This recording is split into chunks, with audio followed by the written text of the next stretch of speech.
if you live in a democracy that is empathy driven, then this democracy wants everybody and everyone to shine. To be able to shine, and that's a very liberal assessment, and also like liberal in Republican and Democratic sense, is like we all have these talents, and we need to be able to like use these talents. Presidents from Reagan to Obama talked about this. So in such a society, in order to achieve that, you need free access to education and also free access or affordable access to healthcare.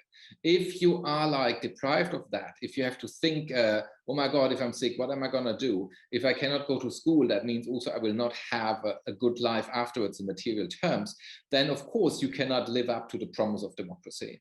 So, and in that sense, I'm very sad to report the obvious, that the United States fall pretty short on that record. And also having lived in New York through the Black Lives Matter protests of last summer, it also shows another shortcoming of the United States. So clearly, if President Biden is not addressing those, he will continue the ruin of American democracy. The moment when he rolled back on his promise regarding student debt and minimum wage, it was for me like, oh my God, it's not about like party tactics or like to appease the Sanders camp or something. American democracy is lacking essentials that we do have in the rest of the democratic world. This is like when Adam Smith, the Scottish liberal economist, who was highly revered in the beginning of the American Republic. It was also read on the continent in Europe, and as you know, Great Britain and America have deployed another idea how they see economy and politics and society. But in Central Europe, in Germany, where Bismarck, by far not a leftist, was like seeing like how the inequality that capitalism can deploy, how they play out in society. He introduced insurance, health insurance, insurance against accidents and whatnot, in order to like soften the hardship that capitalism can have and can show. And that's the main difference still today between the United States and all other democracies in the world that I know. And America desperately has to work on these issues, and not just only like window dressing, but just really essentially.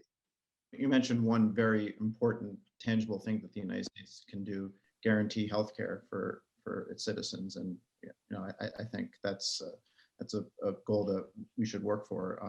I'm not even saying that as a political point. That's just a human point. What else needs to be done?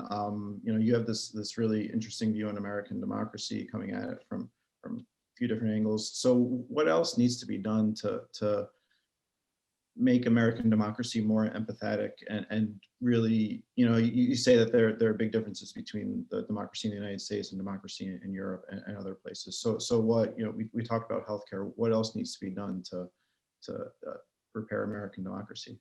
Well, I feel like healthcare and affordable schooling and university is already like a big task. As I just mentioned, the now president did step back from his campaign promises regarding those two. So I feel like that's still like an issue we need to be talking about.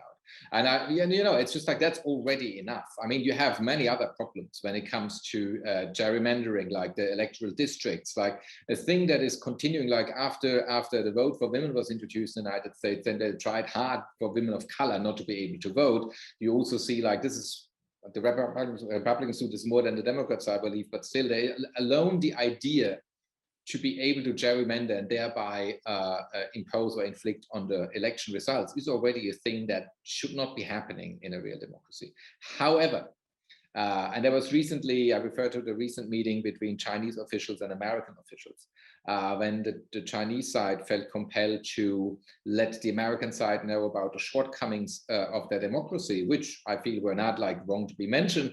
Foreign Minister Blinken said something with very steady and absolutely correct, in my opinion. The shortcomings of democracy are in bright daylight in the United States. And they are widely discussed. And if you discuss them, you do not end up in prison. Or like if you are a doctor who discovers a deadly virus, you are not be shot by the police and die. This is something that will not happen in the United States.